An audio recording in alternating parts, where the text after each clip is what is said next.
ओम नमः सिद्धेभ्यः। ओम नमः सिद्धेभ्यः। ओम नमः सिद्धेभ्यः। अहिंसा परमो धर्म की। आचार्य गुरुवर श्री कुंद कुंद भगवान की। आचार्य गुरुवर श्री ज्ञान सागर मुनि महाराज की जय। चलो परम पूज्य संत शिरोमणि आचार्य गुरुदेव विद्यासागर जी महामुनि राज की, समस्त आचार्य संघ की। आप लोगों ने सुना तो होगा, लेकिन उसके ऊपर विचार शायद नहीं किया होगा। वो यह है, समुद्र में मछलियां रहती हैं और मछलियों का भोजन भी वहीं पर उन्हीं मछलियों का ही होता है प्राय। किंतु बड़ी मगरमच्छ मछली वगैरह होते हैं, वे बहुत कुछ समय के बाद भोजन करते हैं। जो किया है भोजन, उसको वो अच्छे ढंग से जब तक नहीं पचता तब तक दूसरे की ओर नहीं देखते।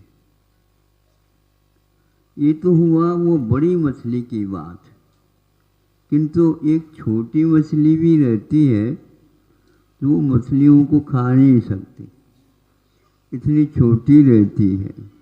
लेकिन वह मछली के कानों में रहती है, मछली के कानों में रहती, जिसको तंतुल मच्छ बोलते हैं, चावल के बराबर। किंतु इस दृश्य को देख करके वह हमेशा विचार करती है, देखो ये बड़ी मछली आंखें बंद करके सोई है और इसके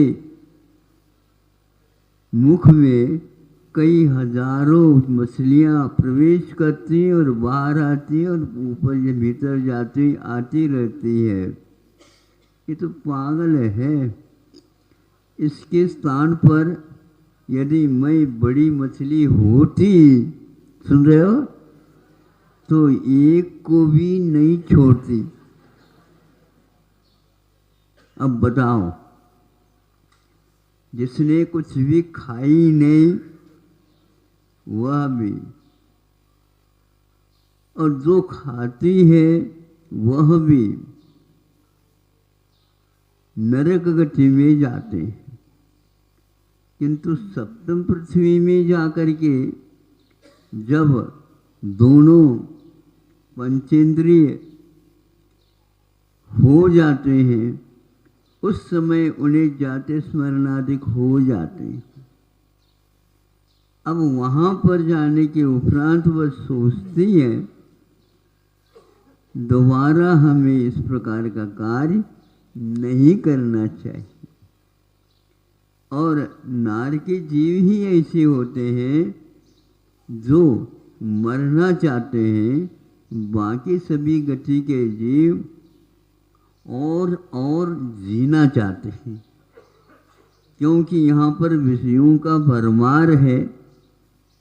उसके सेवन करने के लिए वे हमेशा तत्पर रहते हैं।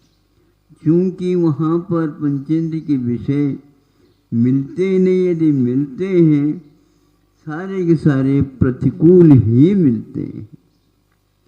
प्रतिकूलता में नारकी जीव सोचते हैं मर जाऊं तो अच्छा, लेकिन छूट नहीं सकता, उसका अकाल मरण नहीं होता। और आप लोगों को यदि मरण आने को होता है तो मैं और जीऊं और जीऊं और जीऊं सोचता।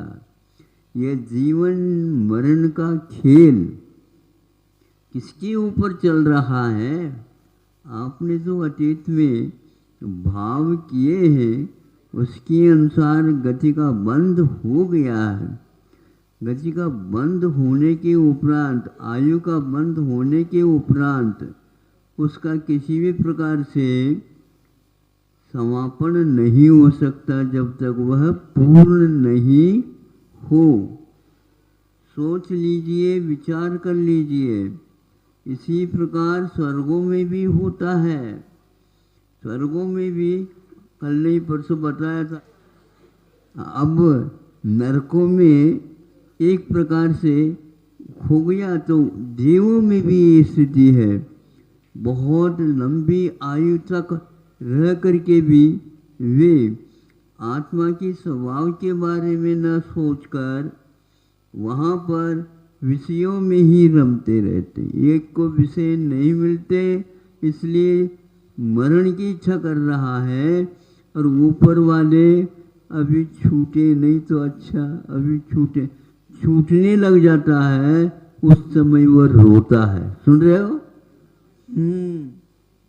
नरकों में हमेशा हमेशा रोता रहता है, तो स्वर्गों में अंत समय में 6 महीने में रोने लग जाता है।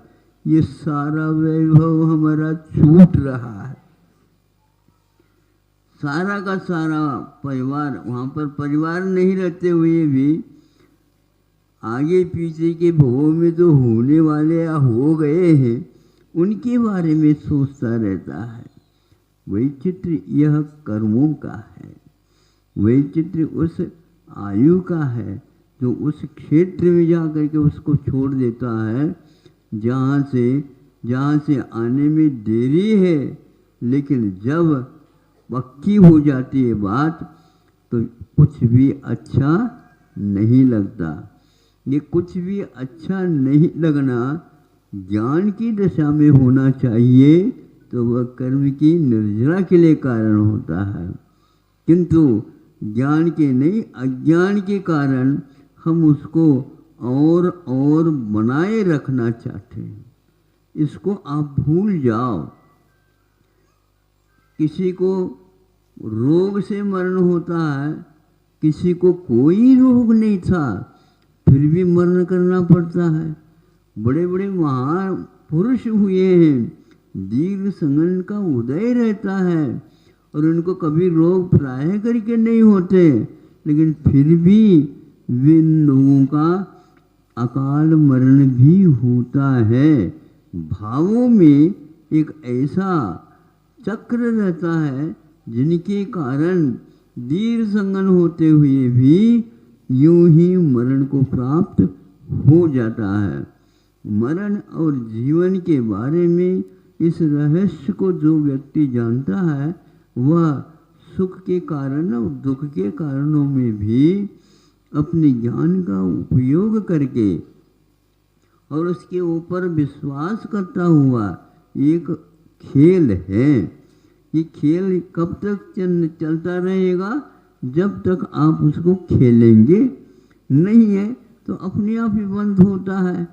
किंतु खेल समाप्त होने के उपरांत भी उसी ओर नज़र रखना ये अज्ञान का काम है। बच्चे कभी भी ऐसे नहीं करते। वो अपने बरसात के दिनों में वर्षा होती है तो मिट्टी को अपने पैरों पर चढ़ा देते हैं, घरौंदा जिसको बोलते हैं आप लोग, छोटे बच्चे। तो वो बनाते रहते हैं और जो ही घर के भीतर से आवाज आती है, बेटा रसोई तैयार है, तो क्या करता है वो? जिसको बनाता है उसको बिगाड़ देता है अपने हाथ से। उसकी कितनी निरीहता है देखो। खेल को खेल समझो, यह भी एक खेल है आप लोगों का।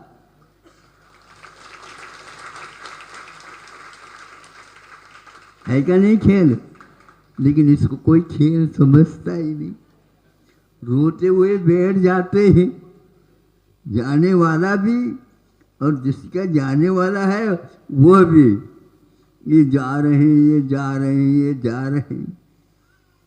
जाने वाला कहता है कि मुझे इसको छोड़ करके जाना पड़ रहा है।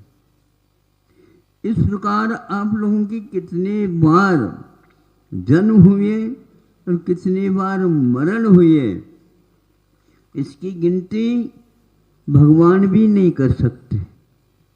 इतने भाव हो गए। अब तो कम से कम और एक भाव मिले ऐसी इच्छा मत रखो। ये भाव एक प्रकार से आप लोगों को घुमाने में कारण होता है, और भाव बाकी जो कर्म होता है उसको आयु कर्म की संज्ञा दी गई है। ये आयु के कारण ऐसा होता है। तो पुरुष जितने भी आयु का बंध न हो, ऐसी साधना हमेशा हमेशा करते हैं। ये ज्ञानियों का कर्तव्य मौन रूप से इस चित्रण को वह देखते रहते हैं, क्यों तो आप लोग उसमें रच पच जाते हैं। रचना और पचना एक प्रकार से अज्ञान का प्रतीक होता है। चाहे वह सुख हो चाहे वह दुख हो, वह सारे के सारे कर्मों के अनुसार होते हैं। इस रील को हमेशा हमेशा हमें देखते रहना चाहिए। ये रील है, ये भी रील ले रहा, अभी भी ले रहा हूँ। स्वयं अपना जीवन भी एक फिल्म है और उसमें चित्र हैं। उन चित्रों को देखते रहो। जब